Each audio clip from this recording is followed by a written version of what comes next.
ప్రపంచంలో దేవుళ్ళు ఎందరున్నారు అని మనం ఒక లెక్క వేయాలనుకుంటే ఎంతమంది దేవుళ్ళు ఉన్నారు? ఎవరైనా చెప్పిన వారు ఉన్నారా? ఒక ఆయన్ని నేను అడిగాను, కుటుంబంలో మా చుట్టాలే, మాకు తాత అవుతాడు వాళ్ళ పిల్లలు. ఫస్ట్ మనవడిని అడిగాను. అంటే మనవడిని అంటే మా పెద్ద సంతతి పిల్లలం మేము. దేవుళ్ళు ఎంతమంది ఉండొచ్చు అని మనవాడిని అడిగాను. ఏరవదల స్వామి ఒకటి ఇంకోటి 2 ఉన్నాయి అన్నాడు మనవాడు. వాళ్ళ నాన్నని అడిగానంటే నాన్న అవుతాడు. నాన్న చంద్ర నాన్న దేవుళ్ళు ఎంతమంది ఉన్నారు అని అడిగాను. 7 ఉన్నాయిరా అన్నాడు. కొడుకు 3 ఉన్నాయంటే తండ్రి 7 ఉన్నాయి అంటాడు. మరి తాతను అడుగుదామా ఎన్ని దేవుళ్ళు ఉన్నాయని అడిగాను. తాత ఎన్ని దేవుళ్ళు ఉన్నాయంటే 14 ఉన్నాయిరా అన్నాడు. మరి మీ తాత ఎన్ని దేవుడు చెప్పాడంటే ఎన్నో 100,000 ఉన్నాయట కోట్లు అన్నాడు. ఒకడిని అడిగితే 3 ఉన్నాయి అంటాడు, ఒకటి 7 వాడంటే 14 అంటే ఇంకొకటి దీన్ని కోట్లు ఉన్నాయి అంటాడు. అంటే ఎవరికి క్లారిటీ లేదు, తాత నుంచి మనవడి వరకు కూడా.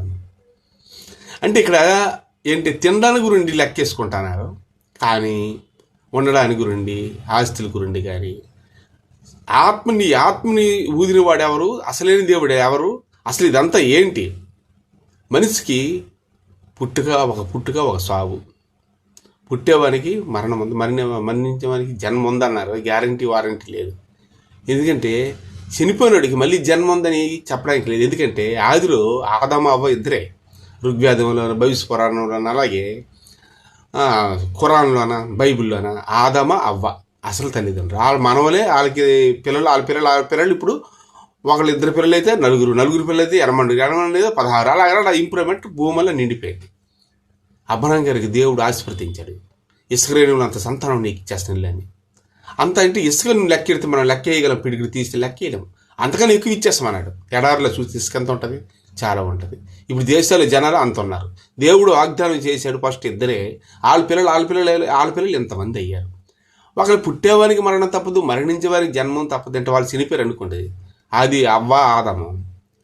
మళ్ళీ చనిపోతే అందరూ ఇద్దరే పుట్టాలి, మళ్ళీ వీళ్ళు చనిపోతే మళ్ళీ ఇద్దరే పుట్టాలి, అలా ఇద్దరే ఉండాలి. అలా కాదు, 2 లక్షల మంది వచ్చారంటే పుట్టేవారిని మరణం తప్పదు, మరణించేవారికి జన్మం తప్పదు అనేది రాంగ్. ఎందుకంటే వాళ్ళకి పుట్టిన పిల్లలు ఇద్దరు, వాళ్ళు చనిపోయారనుకో మనకి ఇద్దరే పుట్టాలి, వాళ్ళు చనిపోయారనుకో ఇద్దరే పుట్టాలి. సాగు పుట్టుకలు ఉన్నాయట, అలా ఇద్దరే అయితే ఇప్పటి వరకు ఇద్దరే ఉండాలి. కానీ బైబుల్ ఏం చెప్తుందంటే ఇస్రాయేలు సంతానం అబ్రహాముకి ఇచ్చాను అన్నాడు. భూమి అంతా నిండిపోయింది. అది ముస్లిమ్స్ నమ్ముతారు, క్రైస్తవులు నమ్ముతారు. ఇదంతా ఒకటే. అబ్రహాం గారి తండ్రి ఒకటే, భార్యలు ఇద్దరు, ఎవరు నమ్మరు. అసలు 249 దేశాలు పేరు ఉన్నవి. అందులో 160 దేశాలు క్రైస్తవులే, ఒక 60 దేశాలు ముస్లిమ్స్. మరి ఆ ఎక్కువ చెప్పింది మనం నమ్ముతామా, తక్కువ చెప్పింది? ఓట్లు వేస్తారు కదా, అక్కడ గెలవడానికి ఎవరైతే ఓట్ల శాతం ఎక్కువ ఉందో వాడే గెలుస్తాడు. అలాగైతే ఎక్కువ ఓట్ల శాతం క్రిస్టియన్సే ఉన్నారు. అలాగని అల్లా దేవుడు కాడని అనడానికి లేదు. ఎందుకంటే నా తండ్రి ఉన్నాడని యేసుప్రభు చెప్తానంట. తండ్రి గురించి సాక్ష్యం ఇవ్వడానికి వచ్చానంటాడు. నీ తండ్రిని కనపరచు ఎలాగుంటాడని అడిగితే నన్ను చూస్తే తండ్రిని చూసినట్టు కాదా అన్నాడు. ఎందుకంటే అల్లాలోనూ కూడా పరిశుద్ధత, నీతి, పద్ధతులు అన్నీ మొత్తం ఉన్న తండ్రి ఆయన అవ్వచ్చు. ఆయనే నా తండ్రి అంట, అనేక నివాసం కలవని నా తండ్రి శక్తివంతుడు అంటాడు. తండ్రి పంపితే నేను వచ్చి నేనెవరిని అంటాడు ఒక దగ్గర. తండ్రి నన్ను పంపితే నేను వచ్చాను, లేకపోతే నేనెవరిను అని యేసుప్రభు చెప్పాడు. మరి ఆదిలో ఉన్నావంటే అవును, అబ్రహ్మ టైం కూడా ఉన్నానంటాడు, ఎప్పుడు ఉన్నానంట. ఉన్నవాడు అనువాడు. ఎప్పుడు ఉన్నవాడు ఎవరు? దేవుడే. మనిషికి మరణం అంటే దేవుడికి ఉంటుంది. సరే యేసుప్రభు సమాధి చేశారే అంట చాలామంది. సమాధి చేసే సమాధి నుంచి లేచారు కదా, ఆయనే కదా దేవుడు. అసలు యేసుప్రభు దేవుడు అని చెప్పడానికి ఎన్ని రకాలైన సిస్టమ్స్ పెట్టినా యేసుప్రభు దేవుడు అని నమ్మట్లేదు. చనిపోయినాడు ఆయన లేకడం కాదు, లాజరు కూడా చనిపోయినాడు లేపాడు. ఆదిలో ఉన్నాను, ఎప్పుడు ఉన్నాను, ఎల్లప్పుడూ ఉన్నాను అంటాడు. మనిషి కుమారుని ఇప్పుడు వచ్చాను, కానీ వాటి ఆత్మే దేవుడు అన్నాడు. ఆదిలో భూమి మీద ఆత్మే ఉన్నదని బైబిల్ ఖురాన్లో కూడా భూమి మీద ఆత్మే ఉందని, రూపం లేదని వాళ్ళు కూడా చెప్తున్నారు. మరి రూపం ఎందుకు వచ్చింది? యేసుప్రభు రూపమే కదా అంటారు. అందుకే బొమ్మకి ఎవరు మొక్కరు. నేను ఆత్మ కనుక నన్ను ఆరాధించిన ఆత్మతోనూ సత్యంతో ఆరాధించవలేనని యేసుప్రభు చెప్పాడు. కండ్లు మూసి ఎందుకు ప్రార్థన చేస్తారు? కంటికి కనబడినంత దేవుడు కాదనిగా. ఇవి నుండి రేపు మాయమైపోద్ది, బూడిదైపోద్ది. ఇది కండ్లు ఎందుకు మోస్తారంటే ఆత్మ స్వరూపి మనకి ఆత్మలోనే కనబడాలి.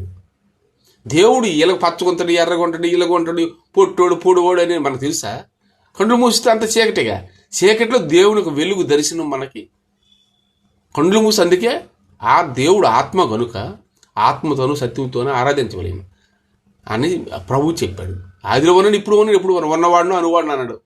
మరి మోసే గారికి కూడాను అక్కడ శపాలని చేసుకోవడానికి వెళ్ళేటప్పుడు మోసే గారి మందం మేపుతున్నప్పుడు అగ్నిపర్వతాలు అంటే వెలుగు వచ్చింది మోసే గారికి. అది మాట్లాడింది, నేను దేవుడును అని, నా పేరు ఉన్నవాడు అనువాడు అన్నాడు. నువ్వు వెళ్ళి సర్వజనాలకు వెళ్ళి చెప్పు అని అగ్ని పొదలు వెళ్ళి ఆయన కనబడ్డాడు. నేను పరిశుద్ధుడును అని చెప్పాడు. యేసు కూడా పరిశుద్ధుడు అని చెప్తున్నాడు. నేను ఉన్నవాడును అనువాడును అని ఎప్పుడు ఉన్నవాడు అనువాడు దేవుడు, ఆయనకి మరణం లేదు ఏమి లేదు.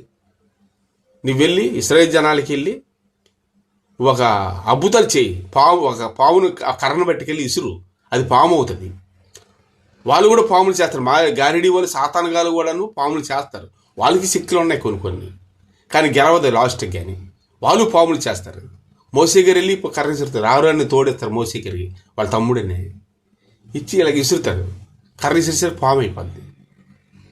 వాళ్ళు పాములు చేస్తారు, వాళ్ళ దగ్గర ఇసిరిసరికి వాళ్ళ పాముల్ని మోసే పాము తినేస్తుంది. అప్పుడు కొంతమంది ఈయనే దేవుడు అన్నీ నమ్ముతారు. అవన్నీ కాదని సాతాన శక్తులు అవి కూడా అయ్యాయి పాములు, కానీ వాళ్ళ పాములు వెళ్ళి మోసేగిరి పాము తినేసింది.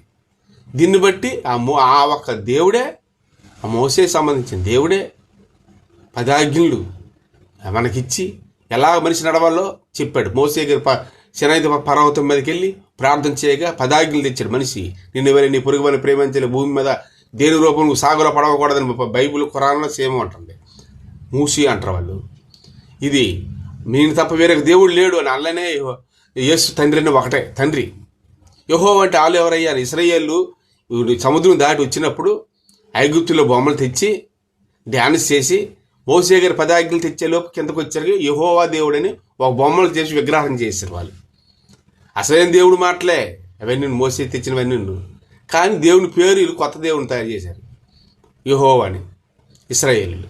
అందుకే ఇశ్రాయేలు మారాలి అని దేవుడు చెప్పాడు. ఇశ్రాయేలు మార్చండి అనే చెప్పాడు. ఇశ్రాయేలు మారాలి, ఇశ్రాయేలు కోసమే తప్పని కుమారుడు గురుండే నేను వచ్చాను యేసుప్రభు అంటాడు. 99 గొర్రెలుండగా తప్పని గురుగుండి వచ్చానంటాడు యేసుప్రభు.